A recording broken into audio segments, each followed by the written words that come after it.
أصلي وأسلم على سيد المرسلين سيد الأولين والآخرين قائد الغر المحجلين المبعوث معلما ورحمة للعالمين نبينا محمد بن عبد الله بلغ الرسالة وأدى الأمانة ونصح الأمة وكشف الغمة وتركنا على المحجة البيضاء ليلها كنهارها لا يزيغ عنها إلا هالك أما بعد فإن خير الحديث كتاب الله وخير الهدي هدي نبينا محمد صلى الله عليه وسلم وشر الأمور محدثاتها وكل محدثة بدعة وكل بدعة ضلالة وكل ضلالة في النار يا أيها الذين آمنوا اتقوا الله حق تقاته ولا تموتن إلا وأنتم مسلمون يا أيها الناس اتقوا ربكم الذي خلقكم من نفس واحدة وخلق منها زوجها وبث منهما رجالا كثيرا ونساء واتقوا الله الذي تساءلون به والأرحام إن الله كان عليكم رقيبا يا أيها الذين آمنوا اتقوا الله وقولوا قولا سديدا يصلح لكم أعمالكم ويغفر لكم ذنوبكم ومن يطع الله ورسوله فقد فاز فوزا عظيما ثم أما بعد يقول جل جلاله في القرآن الكريم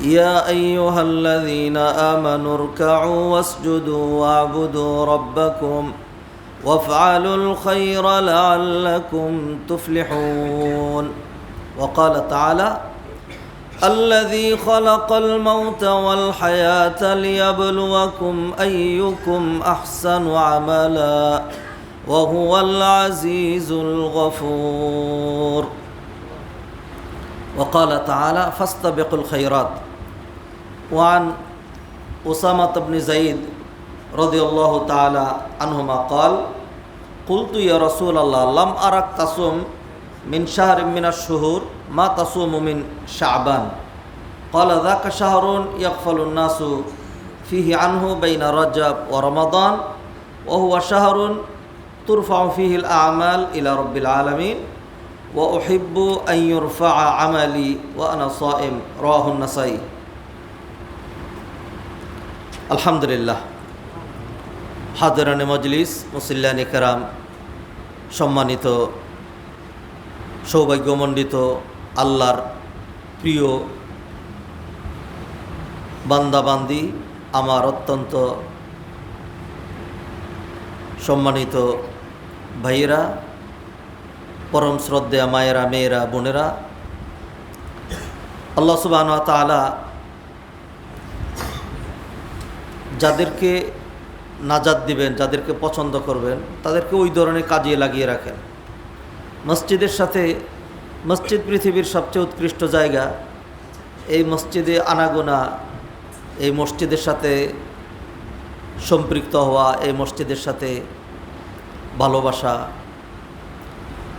এই মসজিদে বেশি সময় দেওয়া মসজিদে আগে আসা এটা শুধুমাত্র তাদের পক্ষেই সম্ভব আল্লাহ সুবহানাহু ওয়া তাআলা যাদেরকে বিশেষভাবে ভালোবেসে সমাজের লাখো মানুষের মধ্যে বাছাই করে তৌফিক দিয়ে যাদেরকে আল্লাহ সুবহানাহু ওয়া তাআলা মসজিদে নিয়ে আসেন আল্লাহ সুবহানাহু ওয়া তাআলা যেহেতু আমাদেরকে তাদের মধ্যে শামিল করলেন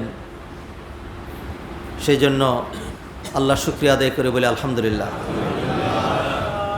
আল্লাহ সুবহানাহু ওয়া তাআলা চাইলে আমাদেরকে অন্য কাজে ব্যতিব্যস্ত রাখতে পারতেন আমাদের মন মানসিকতাকেও অন্য 10টা মানুষের মতো দুনিয়া কেন্দ্রিক বক্র পাপপ্রিয় পাপপঙ্কিলতাপূর্ণ মসজিদ থেকে দূরে ইত্যাদি দুনিয়ার কাজ দিয়ে আল্লাহ সুবহানাহু ওয়া তাআলা ওইগুলিকে গুরুত্বপূর্ণ করে কলবের মধ্যে উপস্থাপন করে দিতে পারতেন আল্লাহ সুবহানাহু ওয়া তাআলা করেননি যারা এইভাবে অন্য কাজটাকে খুবই গুরুত্বপূর্ণ মনে করছে কেউ তাদেরকে দাওয়াত দিলেও বিরক্ত হচ্ছে সে মনে করছে আমার এই কাজ করা লাগবে না তারাও আমার আপনার মতোই মানুষ তারাও আমার আপনার মতো বুদ্ধি জ্ঞান বিদ্যা, যুক্তি তাদেরও আছে। মূল কথা, আমার আপনার যেই নেক কাজে চেষ্টা সাধনা, এটা একান্ত আমার আপনার কোনো কৃতিত্ব না, এটা আল্লাহ সুবহানাহু ওয়া তাআলার দয়া। নবীজি হাদিসে বলছেন, মান ইউরিদিল্লাহু বিহি খাইরান ইউফাক্কিহু ফিদ্দিন। মান ইউরিদিল্লাহু বিহি খাইরান, খাইর মানে কল্যাণ। যেই ব্যক্তির ক্ষেত্রে ইউরিদিল্লাহ, আল্লাহ সুবহানাহু ওয়া তাআলা চান কল্যাণ, যার কল্যাণ চান, ইউফাক্কিহু ফিদ্দিন। ফাক্কাহা ইউফাক্কিহু, গভীর জ্ঞান দেওয়া। ফিকহুন মানে গভীর জ্ঞান, ভাষা জ্ঞান না। আমি একটা মাসালা জানি, এটার নাম ফিকহ না। ফালাউলা নাফারা মিন কুল্লি ফিরকাতিন মিনহুম তাইফাতুন লিয়াতাফাক্কাহু ফিদ্দিন।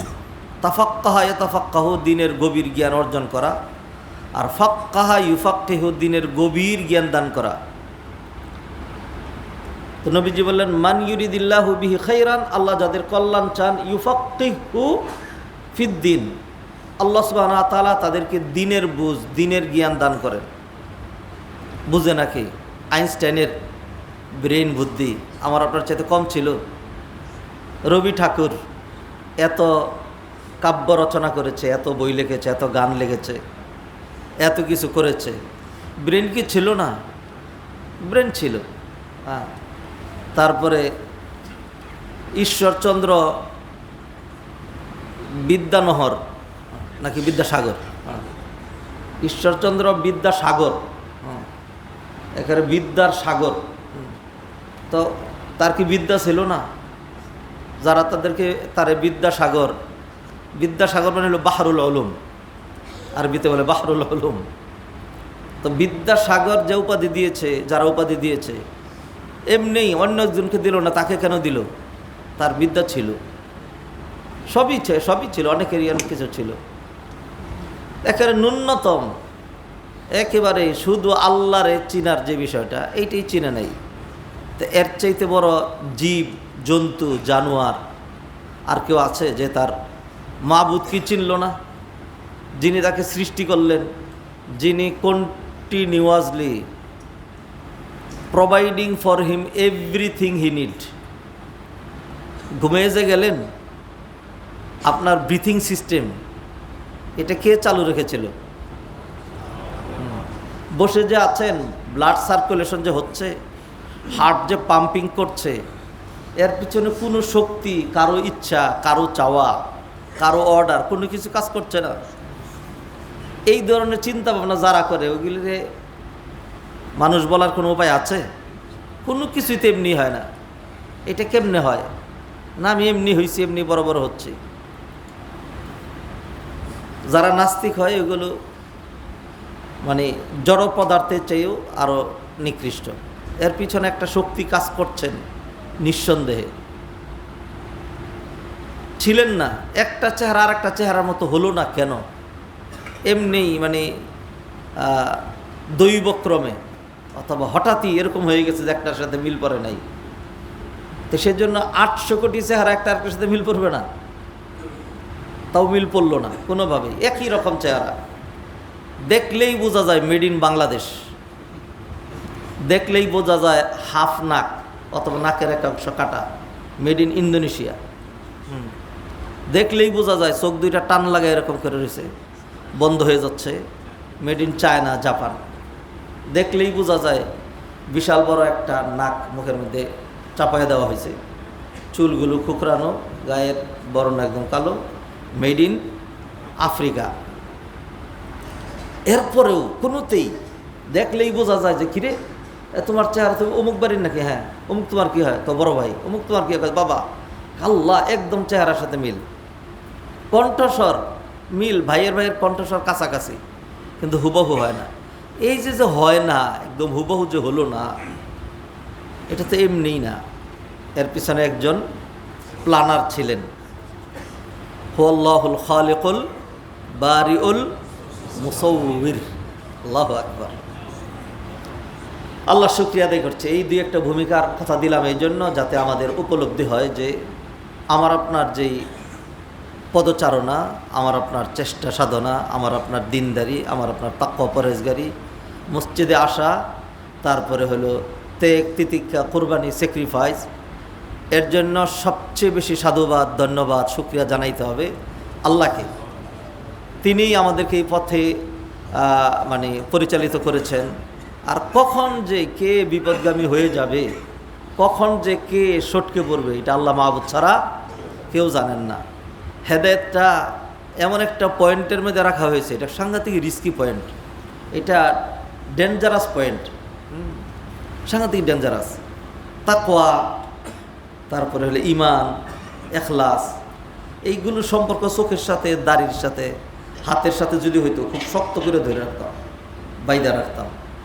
চোখের সাথে হইলে খুব ভালো করে দেখে রাখতাম। এটা সম্পর্ক কলবের সাথে। আর কলব এমন দুষ্ট, দেখেন এইখানে খুতবা শোনাকালীন কথাও শুনতেছি, আর কত জায়গায় সে ঘুরতেছে, কত জায়গায় চলে গেছে দেখেছে। সলাতে দেখেন তো, আজকে চেষ্টা করে পরে আমার একটু জানায় যায়, তাহলে আমি আপনার বিশেষ একটা সম্মাননা দিব, দেখি একজন পাওয়া যায় কিনা। আজকের জুমার নামাজের 2 রাকাতে 1 সেকেন্ডের জন্য মসজিদ যেন, এই কলব যেন মসজিদের বাইরে না যায়, এরকম একজন যে হুজুর আমার কলব এই 2 রাকাত নামাজের মধ্যে মসজিদের বাইরে যায় নাই, আমার সাথে একটু দেখা করেন, আমি আপনার এক্সট্রা একটা সম্মাননা দিব, যদি মিথ্যাবাদী না হন আর কি। আমার জীবনে চেষ্টা করে পারি নাই।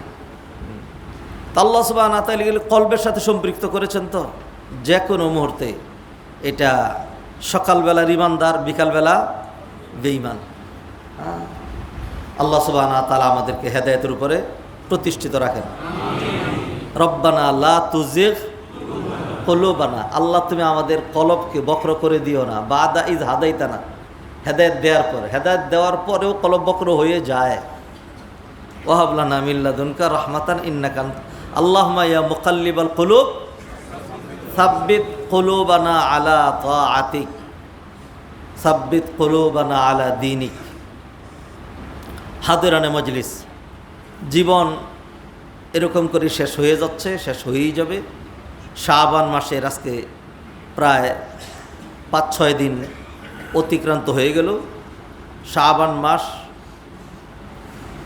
যে সকল মহিমান্বিত মর্যাদাপূর্ণ মাস আছে তার একটা।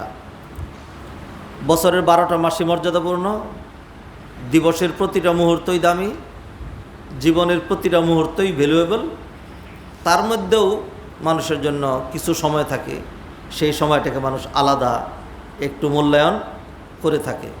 যৌবনকাল, এটাকে গোল্ডেন পিরিয়ড অফ লাইফ বলা হয়, কারণ শক্তি, সাহস, উচ্ছ্বাস অনেক কিছু এই মুহূর্তে থাকে। কামনা বাসনার সাথে শরীরের শক্তির একটা মিল থাকে। আমাদের এখন অনেক কিছুরই কামনা বাসনা থাকলেও শরীরের তাকাত, শরীরের শক্তির সেগুলি মিল নাই। ওজু ধরে রাখা যায় না, পেশাব ধরে রাখা যায় না, হাজারো সমস্যা, হাজারো ব্যাধি যুবকদের সাধারণত ওই বয়সে থাকে না। পুরাটা জীবনেরই যদিও দাম, তবু যৌবনকালের আলাদা দাম। সেই জন্যই আল্লাহ সুবহানাহু ওয়া তাআলা কিয়ামতের দিন বান্দারে যে 4টা প্রশ্ন করবেন, তার মধ্যে একটা প্রশ্ন আছে আন উমরিহি ফিমা আবলা, পুরা জীবনটা কিভাবে তুমি ব্যয় করেছ। তো এটা তো আছেই, তো হয়েই গেল। কিন্তু আলাদা আরেকটা প্রশ্ন আছে আন শাবাবিহি ফিমা আফনা, তার যৌবনকালটা সে কীভাবে ব্যয় করেছে। বছরের প্রতিটা মাস গুরুত্বপূর্ণ, রমাদান গুরুত্বপূর্ণ, শাওয়াল আলাদা আরেক মর্যাদার, জিলকাদ জিলহজ নিঃসন্দেহে, মুহররম মাস আরেক মর্যাদা, রজব মাস অন্য দিক দিয়া, তারপরে শাবান আবার আরেক দিক থেকে।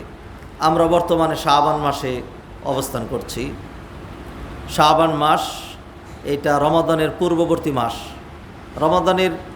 রমাদান যেহেতু কোরআনের মাস, বিশেষ মর্যাদার মাস, অতএব এর আগের মাস এবং এর পরের মাস এটা আলাদা একটা মর্যাদা থাকে। জোহরের সলাত 4 রাকাত ফরজ, এক্সট্রা গুরুত্ব আছে। তো এই ফরজের আগে আল্লাহ সুবহানাহু ওয়া তাআলা 4 রাকাত সুন্নাহ দিলেন, আবার ফরজের পরে 2 রাকাত সুন্নাহ দিলেন। আল্লাহ সুবহানাহু ওয়া তাআলা রমাদানকে ঘিরে রমাদানের আগে 1 মাস শাবান মাস সিয়ামের মাস দিলেন, রমাদানের পরে আবার আরেক মাস শাওয়াল মাস, শাওয়াল মাসে 6 দিন আবার সিয়ামের জন্য নির্ধারণ করে দিলেন। এই সব কয়টা হলো রমাদানের মর্যাদার জন্য। মুআজ্জাজ হাদিরিন, নবী মুহাম্মদ রাসূলুল্লাহ সাল্লাল্লাহু আলাইহি সাল্লাম তিনি ছিলেন হাকিমুল উম্মাহ, উম্মার চিকিৎসক, যার যে দিক দিয়ে তিনি সমস্যা দেখতেন তখন তিনি তার সমস্যাটা সেই দিক থেকে তিনি চিকিৎসা করতেন। যেমন আপনি যদি চোখের ডাক্তারের কাছে যান, তিনি যদি আপনাকে কাউন্সেলিং করেন, তাইলে তিনি যেটা বলবেন যে আরে চোখের চাইতে অমূল্য রত্ন, চোখ সাংঘাতিক অনেকভাবে বোঝায়, আপনি মনে করবেন যে আপনার শরীরের মধ্যে চোখের চাইতে দামি আর কিছুই নেই। হার্টের ডাক্তারের কাছে যখন যাবেন তখন তিনি দেখবেন বলবে যে আরে চোখ না হইলেও মানুষ বাঁচে, চোখ ছাড়া খানা মানুষ নাই। হ্যাঁ, কী বলেন আপনি? কিন্তু হার্ট ছাড়া কেউ আছে দেখবেন সে এমন একটা কাউন্সেলিং করবে। তা আমি যদি ম্যাথের টিচার হই তাইলে তো আমি ম্যাথের গুরুত্বটা তুলে ধরবো। আর যদি আমি ইংলিশের টিচার হই তাইলে সেইখানে গিয়ে আমি খুব বলবো যে আরে ইংরেজি এটা কোনো সাবজেক্টই না, বাংলা পড়বো তোমরা। হ্যাঁ, এরকম কি কোনো মাস্টার আছে নাকি? প্রত্যেকে তার সাবজেক্টটাকে সে গুরুত্বপূর্ণ করে প্রস্তুতি নিয়ে পড়াবে, এটি স্বাভাবিক।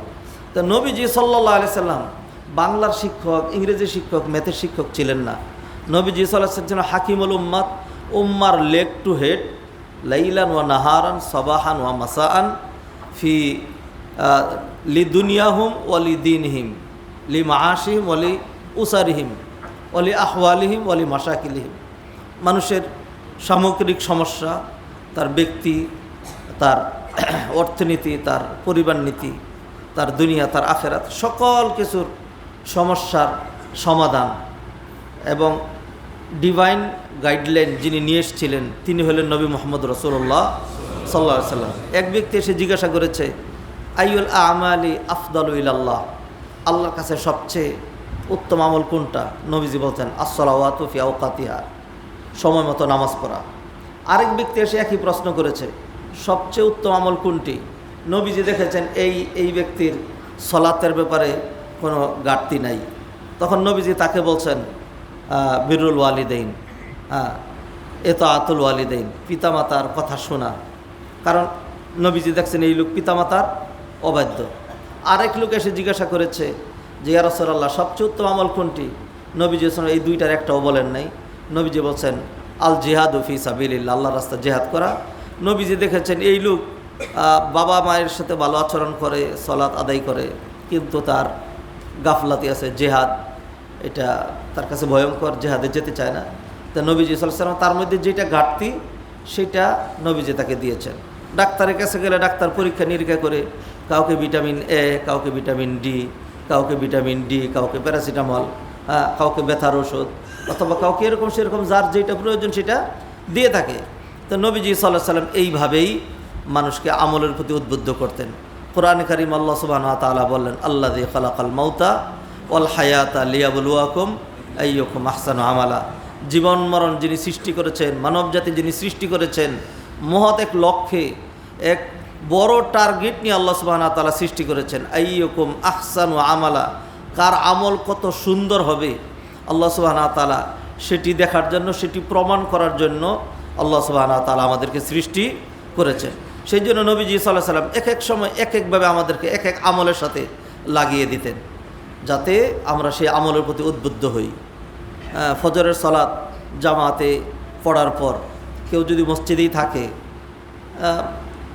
দুনিয়াবি কাজকর্মে লিপ্ত হলো না, আলাপ আলোচনা করলো, মানে কিসের ধর্মীয় আলাপ আলোচনা, তাফসির করলো, কথাবার্তা বললো, চুপ করে বসে থাকলো, তাসবিহ করলো, কোরআন তেলাওয়াত করলো, এরপরে 2 রাকাত সালাত পড়ে সে এরশাদ করে বের হইল, আল্লাহ সুবহানাহু ওয়া তাআলা তাকে কি ফজিলত দেন? নবীজি সাল্লাল্লাহু আলাইহি সাল্লাম বললেন মাকবুল হজ এবং মাকবুল উমরার সব তার আমল নামে লিখে দেওয়া হয়। এইভাবে নবীজি সাল্লাল্লাহু আলাইহি সাল্লাম মানুষকে মসজিদের সাথে একটু বেশি সময় রেখে দেওয়া, মসজিদের সাথে একটু সম্পৃক্ত করা, নবীজি সাল্লাল্লাহু আলাইহি সাল্লাম এইভাবে মানুষকে উদ্বুদ্ধ করেছেন।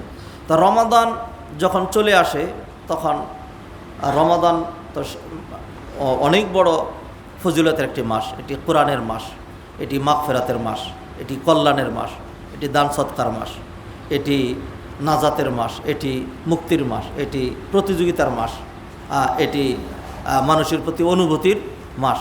এই মাস শেষে ঈদ, তারপরে হলো এই মাসে এমন এক রাত আছে যেই রাত 1000 মাসের চেয়েও উত্তম। এই মাসের কিয়াম করলে গুনাহ মাফ করে দেওয়া হয়, এই মাসের সিয়ামের মাধ্যমে গুনাহ মাফ করে দেওয়া হয়, এই মাসে কোরআন নাজিল করা হয়েছে, এই মাসে এই মাসে এই মাসে এই মাসে, এরকম বহুবিধ ফজিলত আছে।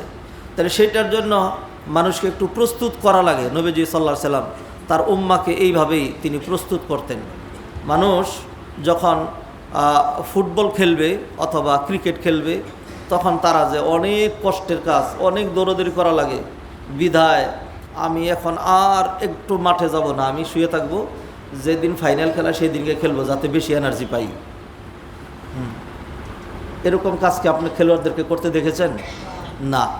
যতই খেলা গড়িয়ে আসে তখন একবার এরকম একবার ওই রকম, কখনো হাঁটু উপরে তুলে, কখনো চিত হয়ে শোয়, কখনো উপর হয়ে পড়ে, কখনো এইভাবে বল ধরে। প্র্যাকটিস করতে করতে এইভাবে তার জড়তা সে কাটিয়ে ওঠে।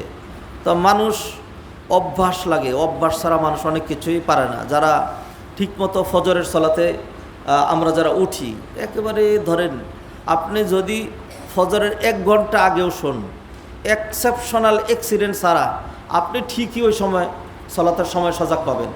আর যারা অভ্যস্ত না এ ফজরের সময় উঠে, সে যদি দেখেন 10টার জায়গায় 11টায় শুইছে, বললো সর্বনাশ, দেরি হয়ে গেছে শুইতে, সে আর উঠতে পারবে না, কারণ তার এই মানসিকতাই তো নাই, এইভাবে সে অভ্যস্ত না। তা নবীজি সাল্লাল্লাহু আলাইহি ওয়াসাল্লাম আমাদেরকে অভ্যস্ত করার জন্য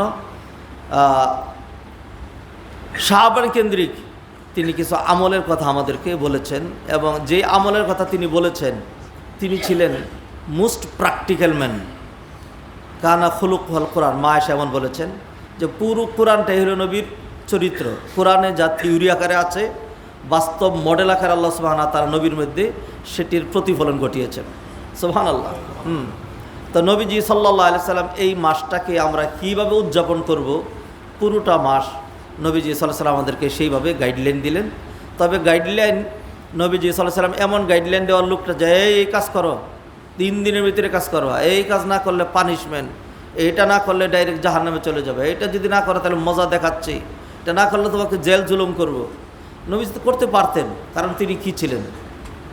খালি কি রসুল ছিলেন? রাষ্ট্রনায়ক ছিলেন না? ক্ষমতা তার হাতে ছিল না? ছিল। কিন্তু আপনি নবীজি সাল্লাল্লাহু আলাইহি সাল্লামের আমল কি দেখেছেন? যখন খন্দক খনন করার পালা আসলো, যখন বহুজাতিক বাহিনী, গাজওয়াতুল আহজাব বলা হয় এটাকে, অথবা গাজওয়াতুল খন্দক, যখন এই যুদ্ধের সময় হলো, নবীজি সাহাবায়ে কেরামকে নিয়ে পরামর্শে বসলেন। নবীজির তো পরামর্শ করার দরকার ছিল না, মানুষ পরামর্শ করে যাতে কয়েকজন মিলে আলোচনা করে সিদ্ধান্তটা যেন কম ভুলের হয়। মানুষের তো ভুল হবেই, যাতে সিদ্ধান্তটা অধিক শুদ্ধ হয় সেই জন্য মানুষ পরামর্শ করে এখান থেকে একটা নির্দেশ বের করে নিয়ে আসে। নবীজির তো ভুল হওয়ার সম্ভাবনা নাই। কেন নাই? কারণ হইল নবীজির যৎসামান্য একটু এদিক সেদিক হয়ে গেলেই সাথে সাথে আল্লাহ সুবহানাহু ওয়া তাআলা কী করেন? সোজা করে দেন। হি ওয়াজ গাইডেড বাই ওয়াহি, বাই রিভিলেশন। এটা হলো নবী মুহাম্মদ রাসূলুল্লাহ সাল্লাল্লাহু আলাইহি সাল্লাম। একটু মধুর শরবত খাবেন না, সবই কি খাওয়াই লাগবে? এটা কি জরুরি? কেন খাবেন না? আল্লাহ সুবহানাহু ওয়া তাআলা নবীজিকে পাকড়াও করেন নাই? ইয়া আইয়ুহান নবী লিমা তুহাররিমু মা আহাল্লাল্লাহু লাক, আল্লাহ যা হালাল করেছেন কেন আপনি হারাম করতে যাচ্ছেন? তাবতাগি মারদাত আজওয়াজিক, স্ত্রীদেরকে সন্তুষ্ট করার জন্য? না, এই কাজ আপনি করবেন না, খান এটা। আল্লাহ সুবহানাহু ওয়া তাআলা সোজা করে দিলেন। তা আল্লাহ সুবহানাহু ওয়া তাআলা নবীজিকে ইনশাআল্লাহ কেন বলেন নাই? ইনশাআল্লাহ, আচ্ছা ইনশাআল্লাহ না বললে কবিরা গুনাহ না? ইনশাআল্লাহ না পড়া কি বড় গুনার কাজ? না। কেন নবীজি সাল্লাল্লাহু আলাইহি ওয়াসাল্লাম ইনশাআল্লাহ বললেন না? সেই জন্য আল্লাহ সুবহানাহু ওয়া তাআলা জিবরাইলকে আটকায় রাখছেন 15 দিন। 15 দিন। এবং এই 15 দিন কাফেররা আসছে, আইসা বলছে না তুমি নবী না, খামাখা তুমি এই সমস্ত কথাবার্তা কও, তুমি নবী হলে তো উত্তর দিতে পারতা, প্রমাণ হয়েছে তুমি কি না। নবীজির মনে কি পরিমাণ কষ্ট পেয়েছেন, এই লোকগুলো তাকে নিয়ে হাসাহাসি করছে, নবী না এই ধরনের কথাবার্তা বলছে। আল্লাহ সুবহানাহু ওয়া তাআলা নবীজিকে শিখাইয়া তারপরে আয়াত নাজিল করলেন, লা তাকুলান্না লিশাইইন ইন্নী ফাইলুন যালিকা গাদা। অতএব নবীজি সাল্লাল্লাহু আলাইহি সাল্লামের ভুল হওয়ার সম্ভাবনা নাই, ছিল না। জুতা পরে সালাত আদায় করছিলেন, জুতা পরে সালাত পরা জায়েজ, মসজিদে জুতা নিয়ে আসবেন না, মসজিদে না, এটা হলো মাঠে ময়দানে। কোথায়? মসজিদে জুতা খুলেই ঢুকতে হবে, এইটাই আদব। মুসা আলাইহিস সালাম যখন আল্লাহ সুবহানাহু ওয়া তাআলা যখন ডেকে নিলেন, তখন কাসানোর যখন সন্নিকটে চলে গেলেন, তখন আল্লাহ সুবহানাহু ওয়া তাআলা ডাক দিয়ে বললেন, ইখলানা আলাইক, জুতা খুলে আসো, ইন্নাকা বিল ওয়াদিল মুকাদ্দাসি তুয়া, দামি উপত্যকায় আসছো, কিন্তু মুসা আলাইহিস সালাম জুতা খুলে গেলেন, শিখাইলেন আল্লাহ সুবহানাহু ওয়া তাআলা। নবীজি সাল্লাল্লাহু আলাইহি সাল্লাম ময়দানে সালাত আদায় করছেন জুতা পরে, সবাই জুতা পরে। এরপরে নবীজি তো গায়েবের খবর জানতেন না। জুতার নিচে নাপাকি ছিল। জিবরাইল আলাইহিস সালাম নামাজের ভিতরে আইসা কানে কানে বলে দিলেন, নবী যখন সেজদায় গেছেন, যে আপনি তো জানেন না আপনার জুতার নিচে নাপাকি, তাড়াতাড়ি জুতা খুলেন, নামাজ নষ্ট হবে না। না যাই না নবীজি এইটুকুন করছেন, এবার নামাজ কন্টিনিউ করেন, আপনি ইমাম না, নামাজ কন্টিনিউ করেন। নবী যখন জুতা খুলছেন, সাহাবীরা দেখছেন, এটা মানুষের দৃষ্টির একটা পরিধি আছে তো, যতই সেজদার দিকে তাকাইতে সামনে নজর যায় না, সামনে নজর যায়। আমি যদি ইমাম সাহেবের দিকে জুতা খুলছেন, খুলে ফেললাম, আমার পিছনেগুলো আমার দিকে খুলে ফেলবে, তা সবাই জুতা খুলে ফেলছেন। সালাতের পরে নবীজি বলে, এই তোমরা জুতা খুলছো কেন? তখন সাহাবায়ে কেরাম, ইয়া রাসূলুল্লাহ, আমরা কিছু জানি না, জুতা পরে আপনার নামাজ শুরু করছেন, আমরা জুতা পরে নামাজ শুরু করছি, আপনি জুতা খুলে ফেলছেন, আমরা জুতা খুলে ফেলছি। নবীজি বলেন, আরে আমার জুতার নিচে নাপাকি ছিল, সেই জন্য জিবরাইল আলাইহিস সালাম এসে বললেন জুতা খুলতে, আমি সেই জন্য খুলে ফেলেছি, তোমাদের তো আর জুতার নিচে নাপাকি ছিল না। তা এই যে কয়েকটা উদাহরণ দিলাম, এটা এই জন্য দিলাম যে আল্লাহ সুবহানাহু ওয়া তাআলা নবীজিকে কী করে দিতেন? সোজা করে দিতেন। তাহলে নবীজির ভুল হওয়ার সম্ভাবনা নাই। তারপরে গাজওয়াতুল আহজাব, গাজওয়াতুল খন্দকের আগে নবীজি সাহাবায়ে কেরামকে নিয়ে পরামর্শে বসলেন। আল্লাহ সুবহানাহু ওয়া তাআলা নবীদেরকে শিখাইলেন, বললেন, ফাবিমা রাহমাতিম মিনাল্লাহি লিনতা লাহুম ওয়ালাউ কুনতা ফাযযান গালিযাল কলবি লানফাদ্দু মিন হাওলিক। ফাবিমা রাহমাতিম মিনাল্লাহি লিনতা লাহুম ওয়ালাউ কুনতা ফাযযান গালিযাল কলবি লানফাদ্দু মিন হাওলিক ফাআফু আনহুম ওয়াস্তাগফির লাহুম ওয়াশাওয়িরহুম ফিল আমর ফাইযা আযামতা ফাতাওয়াক্কাল আলাল্লাহ ইন্নাল্লাহা ইউহিব্বুল মুতাওয়াক্কিলিন। নবী হে, আল্লাহর রহমতে আপনি মানুষের সাথে বিনম্রতা প্রদর্শন করতে পেরেছেন। লাউ কুনতা ফাযযান গালিযাল কলবি, যদি পাষাণ হৃদয়ের আর রূঢ় ভাষী যদি আপনি হতেন, রূঢ় ভাষী এবং পাষাণ হৃদয়ের যদি হতেন, তাহলে মানুষ আপনার কাছে না আসে, মানুষ আপনার থেকে দূরে চলে যেত। ফাআফু আনহুম, মানুষ তো আপনাকে কষ্ট দিবে, তাদেরকে ক্ষমা করে দেন। আর শুধু ক্ষমা করে দিলে হবে না, তাদের জন্য আল্লাহর কাছে ক্ষমা তো করবেনই, আল্লাহর কাছেও তাদের জন্য ক্ষমা চাইতে থাকবেন। আর কি করবেন? এই এদের সাথেই, যারা আপনাকে কষ্ট দেয়, এদের সাথে আবার কি করবেন? পরামর্শ করবেন। ফাআফু আনহুম ওয়াস্তাগফির লাহুম।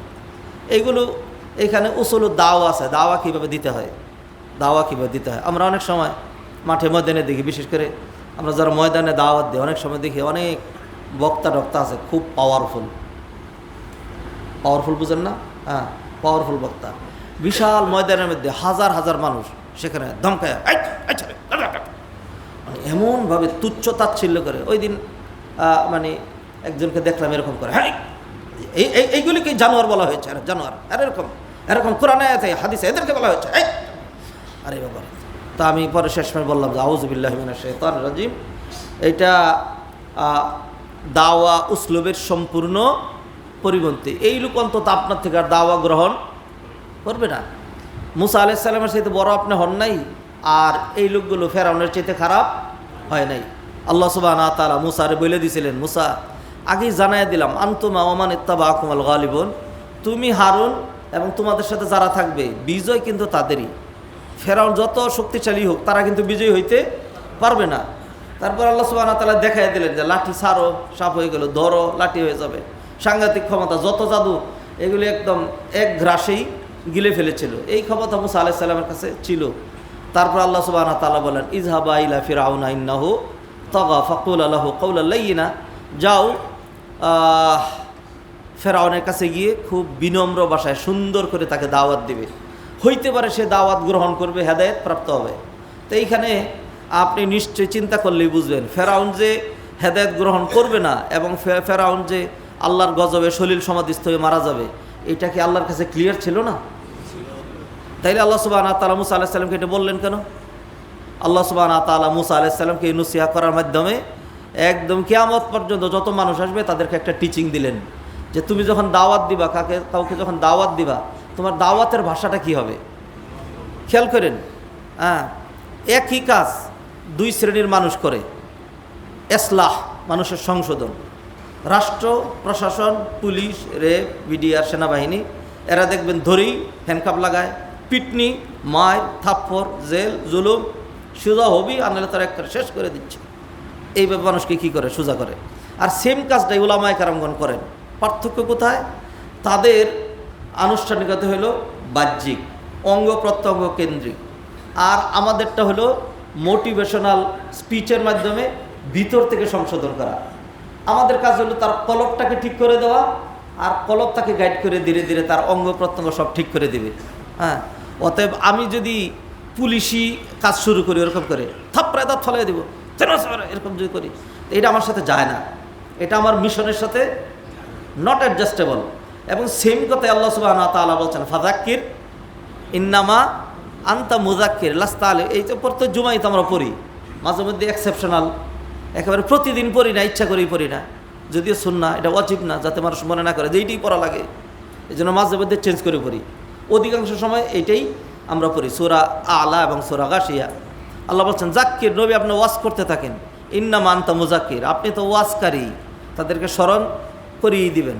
লাস্তা আলাইহিম বিমুসাইতির, আপনাকে পুলিশ করে লাঠিয়াল করে আপনাকে পাঠানো হয় নাই। হ্যাঁ, আল্লাহ আল্লাহ। মুআজ্জাজ হাদিরিন, নবীজি সাল্লাল্লাহু আলাইহি সাল্লামের ওই যে আল্লাহ সুবহানাহু ওয়া তাআলা পরামর্শ করতে বলেছিলেন, ওই আয়াত পরে সেখান থেকে কিছু দিক নির্দেশনা পেলাম, সেটাও আপনাদের সামনে তুলে ধরলাম। তো নবীজি সাল্লাল্লাহু আলাইহি সাল্লাম সাহাবায়ে কেরামের সাথে পরামর্শে বসলেন। এই সেই পারস্য থেকে যাওয়া সালমান ফার্সি পরামর্শ দিলেন, খন্দক খনন করতে হবে। আমরা পারস্যের যুদ্ধ করলে যখন এরকম হয়, তখন আমরা একটা খন্দক খনন করি, আমরা খাল পরীক্ষা, আমরা এই পারে থাকি, তার লোকজন যদি আমাদের আক্রমণ করতে চায় তো এই দিক দিয়ে নেমে আসতে হবে, এছাড়া আসার কোনো উপায়, যখনই নামবে তখনই আমরা কী করব, তীর মারব, ফলে তারা আসতে পারে না, বিজয় হইতে পারে না, আমাদের পরাজয় হয় না। তো নবীজি সবসময় দেখলেন পরামর্শটা খুব ভালো। তো নবীজি শুধুমাত্র আমি নবী, আমি যেটা বলবো সেইটাই, এরকম তিনি করলেন না, সালমান ফার্সির পরামর্শটা নিলেন। নিয়ে এইবার নবীজি যদি অর্ডার দিতেন, এই পরীক্ষা খনন করো, তাড়াতাড়ি 1 সপ্তাহ সময় দিলাম, গাফলাতি করতে পারবে না, দিবানিশি, কেউ যদি কাজে গাফলাতি করে তাহলে ওর ধরে নিয়ে আসবো, জেলে ঢুকাবো। নবীজি এই কাজ করেন নাই, নবীজি নিজেও সাথে গেলেন, সাথে খাল খনন করলেন, গায়ে ধুলা লাগালেন, এবং সাহাবায়ে কেরাম দেখলেন এই মাটি কাটার কাজ, এবং সেই মাটি যদি মদিনার মাটি হয়, আমাদের দেশের মাটি হলো ফ্রেশ মাটি, এরপরেও আমরা স্বীকার করি মাটি কাটার চেয়ে কঠিন আর কোনো কাজ নাই। আর মদিনার মাটি যেটা, সেটা হলো একটা কূপ দিবেন, তাইলে দেখা যাবে কোদালের 1 ইঞ্চি পড়ছে মাটির উপরে, আর 3 ইঞ্চি পড়ছে পাথরের উপরে, তাহলে সেইটা কাটাতে আরও কত কঠিন, আসলেই কঠিন। সাহাবায়ে কেরাম সবাই মিলেও একটা পাথর ভাঙতেও পারেন নাই, তুলতেও পারেন নাই। এটা বুখারীর হাদিস। নবীজির কাছে এসে বললে, ইয়া রাসূলুল্লাহ, আমরা ব্যর্থ। নবীজি বললেন, আতুনিল মেওয়াল, কোরালটা আমার কাছে দাও। এরপরে নবীজি নিজে গিয়ে সেটাকে ভাঙলেন এবং উঠাইলেন। যখন এই কাজ করতে গেছেন, তখন তো নিশ্চয়ই এত বড় জুব্বা গায়ে ছিল না, মাটির কাজ মানুষ বড় কাজ কাপড় গায়ে দিয়ে করে না। তো সাহাবায়ে কেরাম দেখলেন যে নবীজি যত কঠিন কাজ করছেন, ওই মুহূর্তে নবীজির পেটটা ফোলা না, নবীজির পেটটা পিঠের সাথে লেগে আছে একবারে। একটা পাথর দিয়ে আর একটা কাপড় দিয়ে এটাকে চাপিয়ে বেঁধে রাখা, এটা গল্প না, এটা বুখারীর হাদিস বলছে। নবীজি এইভাবে ওই কাজও তিনি করে দেখিয়েছেন। তা নবীজি সাল্লাল্লাহু আলাইহি সাল্লাম এমন করেন না, এই নামাজ পড়ো, এইভাবে নামাজ পড়ো, শুদ্ধ করে নামাজ পড়ো, এরকম করে নামাজ পড়ো, এই অর্ডার দেন নাই। নবীজি কি বলছেন, সল্লু কামা রাআইতুমুনি উসাল্লি, আমাকে যেমনে সলাত আদায় করতে দেখেছো ওইভাবে সলাত আদায় করবা। আপনি আনফর্চুনেটলি আমাদের সমাজে যদি বলেন যে এইটা নবীজির সলাত, নবীজি এইভাবে নামাজ পড়তেন, নবীজি এইভাবে নামাজ পড়তেন, বহু মানুষ আছে, তখন আপনাকে মনে হবে আপনার চাইতে নিকৃষ্ট আর কোনো মানুষ নেই, হিন্দু আপনার সাথে নিকৃষ্ট না, এত ঘৃণা আপনার প্রতি, কেন নবীজির নামাজের কথা আপনি তাকে বললেন? নবীজি এইভাবে রফলিয়াদিন করতেন, নবীজি এমনি করতেন। আপনি যদি এটা একটা কাউন্টার এইভাবে দিতেন, ঠিক আছে আলহামদুলিল্লাহ ভালো, আমরা সেইভাবেও করি, তবে আরেকটা হাদিস আছে নবীজি এমনিও করতেন, সেই জন্য নবীজিরটা করার জন্য ওইভাবে করি। হ্যাঁ, এটা বললে একটা কথা ছিল। হ্যাঁ, মানে জিদ যে কেন নবীজির কথা আপনি বললেন, অমুক হুজুর কি কম বুঝে, আমার মুফতি কি কম বুঝে? আউযুবিল্লাহি মিনাশ শাইতানির রাজিম, আল্লাহ মাফ করেন। নবীজি সাল্লাল্লাহু আলাইহি ওয়াসাল্লাম হজ করেছেন, তিনি বললেন খুযু আন্নী মানাসিকাকুম, আমার থেকে হজ শিখে নাও, আজকের পরে তোমাদের সাথে আর সাক্ষাৎ নাও হইতে পারে। তো নবীজি সাল্লাল্লাহু আলাইহি ওয়াসাল্লাম এইভাবে, হি ওয়াজ মোস্ট প্র্যাকটিক্যাল ম্যান, নিজে আমল করে তারপরে তিনি বলতেন শাবান মাসটাকে কি করা লাগবে নবীজি সাল্লাল্লাহু আলাইহি সাল্লাম। এখন নবীজি সাল্লাল্লাহু আলাইহি সাল্লামের আমলের 4টা হাদিস আমি অনুবাদ করব, তারপর ব্যাখ্যা করব। 1 নম্বর হাদিস, উসামা ইবনে যায়েদ রাদিয়াল্লাহু তাআলা আনহু তিনি বলছেন, ইয়া রাসূলুল্লাহ, আপনাকে শাবান মাসে আমি এত বেশি সিয়াম পালন করতে দেখি যেটি অন্য মাসে দেখি না। তখন নবীজি উত্তর দিলেন, এটা এমন একটি মাস যেই মাসের ব্যাপারে অধিকাংশ মানুষ গাফেল, উদাসীন। এই মাসটি হলো রজব এবং রমাদানের মধ্যবর্তী মাস। ওয়াহুয়া শাহরুন, আর এটি এমন একটি মাস তুরফাউ ফিহিল আমালু ইলা রাব্বিল আলামিন, যেই মাসে আল্লাহর কাছে বিশেষভাবে আমলনামা নিয়ে যাওয়া হয়। অতএব আমার খুব ভালো লাগে যে আমার আমলনামা ফেরেশতারা নিয়ে গিয়ে যেন বলে যে আমি সিয়ামরত, আমি রোজা রেখেছি। আমার আমল আল্লাহর কাছে এমন অবস্থায় যাক যে আমি সিয়ামরত, সেই জন্য আমি এই মাসে বেশি রোজা রাখি। আনাস ইবনে মালিক রাদিয়াল্লাহু তাআলা আনহু তিনি বললেন, এই হাদিসটা নাসাইয়ের মধ্যে রয়েছে। এখন যে হাদিসটি পড়ছি এটি মুসনাদ ইমাম আহমদের। আনাস ইবনে মালিক রাদিয়াল্লাহু তাআলা তিনি বর্ণনা করে বলছেন, কানা রাসূলুল্লাহ সাল্লাল্লাহু আলাইহি ওয়াসাল্লাম